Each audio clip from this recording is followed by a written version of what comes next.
So if you've ever stopped and asked yourself what is considered a big success or a big hit to Nintendo, we now actually have the exact answer following a recent interview with Mr. Miyamoto himself, kind of stating the state of the business with Nintendo and probably why they're so confident in the Nintendo Switch generation. You can love or hate how they price some of their games, like all of the talk online recently, but at the end of the day, they are a largely super profitable company in the modern era. They are on track to potentially have the most successful selling console of all time in history, period. Granted, it's also their first attempt at a hybrid form factor, which merges handheld and traditional home console play. But interestingly enough, in this interview, you kind of get a peek behind the curtain of not only what they actually see as successful titles and what they need to happen to quote unquote remain successful for the foreseeable future, but also some of the little hints of the mindset of Nintendo that makes them so unique, and specifically how it helps them avoid some of the pitfalls that we are seeing other large gaming publishers fall into in the modern day. So we're going to get on the same page with all these details. Before we do, make sure you like, subscribe, and turn on your bell notification to join Sunbro Nation if you're new here. And I want to first hop over to Go Nintendo and read through a detailed typed up article where it outlines the following said from Mr. Miyamoto himself. Miyamoto says Nintendo will be in good shape if they have one big hit every 3 to 5 years. It's as simple as that, just make big hits. Nintendo has multiple franchises under their belt that have moved hundreds of millions of units, resulting in literally billions of dollars. The company knows how to crank out titles that amass major support from fans worldwide, and Miyamoto thinks that as long as they continue down that path, all will be well for Nintendo. In an interview between Shigeru Miyamoto and Earthbound creator Shigesato Itoi, the two talk about the success in the game industry. As far as Nintendo goes, Miyamoto says that so long as Nintendo has one big hit every 3 to 5 years, they'll be doing quite well. Going hand in hand with that, Miyamoto also said that if Nintendo employees keep that big hit mentality in mind, then it'll be smooth sailing for the big N. Itoi followed up with Miyamoto by asking just how big a big hit is in his eyes.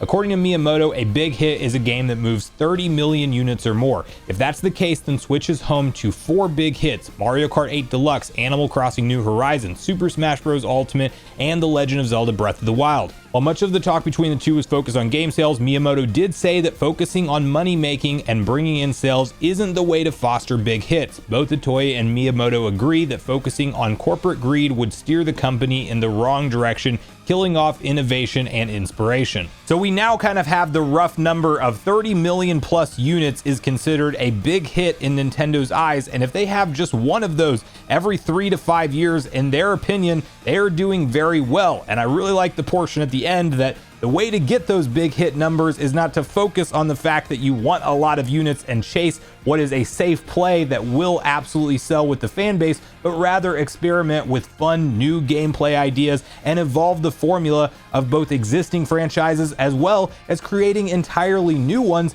And one of the franchises on that list, Animal Crossing with New Horizons, of course it had that huge influx during the pandemic where doing daily tasks in a digital world was very attractive to people, and it absolutely saw a mass surge during that time. It has continued to sell incredibly well past that, and Animal Crossing is now the second highest performing franchise in the entire Nintendo Switch's generation, which is absolutely insane. And not to say it was a nothing franchise before then, but GameCube and 3DS, Animal Crossing's installments on those particular consoles were getting nowhere near that kind of love and support. New Leaf was definitely popular. I think it moved 11 to 13 million, somewhere in that range, but 45.36 million that it sits out now is absolutely insane. Then you look at something as unprecedented as Mario Kart 8 Deluxe, which is legitimately a Wii U port. I mean, a decade-old game at this point, but still selling at legitimately at the top of the charts month in and month out, alongside of new big game releases. It has not lost its legs at all, and it's the go-to title that every Nintendo Switch owner at some point in time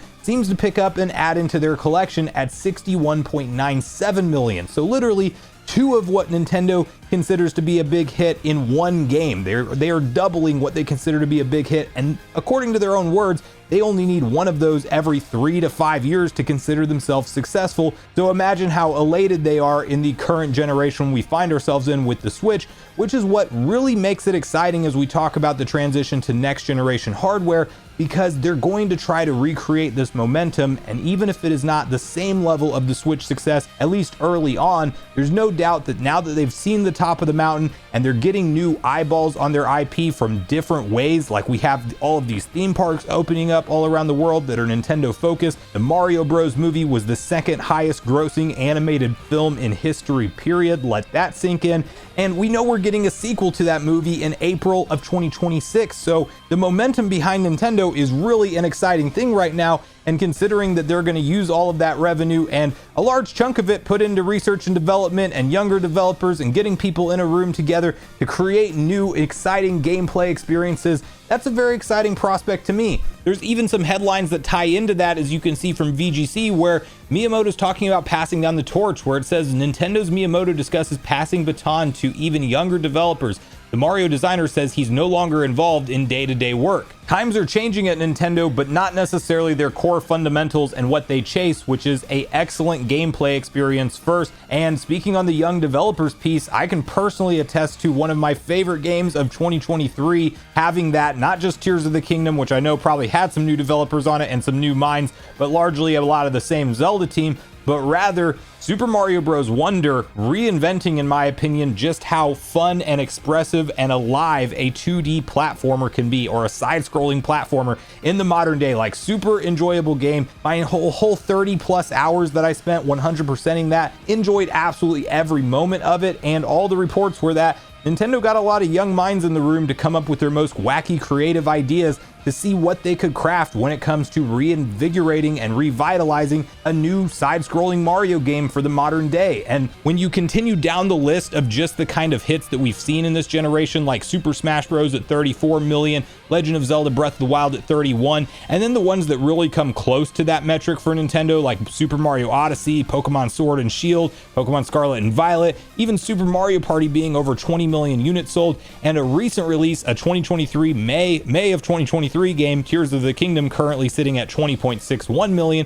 Well, yeah, Nintendo has a lot of massive hits on their hands this generation, and that should only spell good things for the development dollars and the budget that they will put behind the future installment of these games, as well as creating new IPs for their next gen console, which will no doubt host significantly more power than the current model Switches that we have today, because we're going to be talking about more modern tech and not the limitations of the Tegra X1, and we're going to be talking about Nintendo having things like DLSS at their fingertips, AI upscaling to help these visuals look that much better. And when you put a ton of money, revenue, and focus from talented people behind that, that's a very exciting story at the end of the day. So I really wanted to bring this up because it's not very often that we hear of a specific metric from Nintendo of what they consider a smash hit success. And we now know that games that perform close to that 30 million target are their big heavy hitters in their opinion going forward. And we also know that we should probably expect bigger installments for franchises that get at, around, or even surpass that,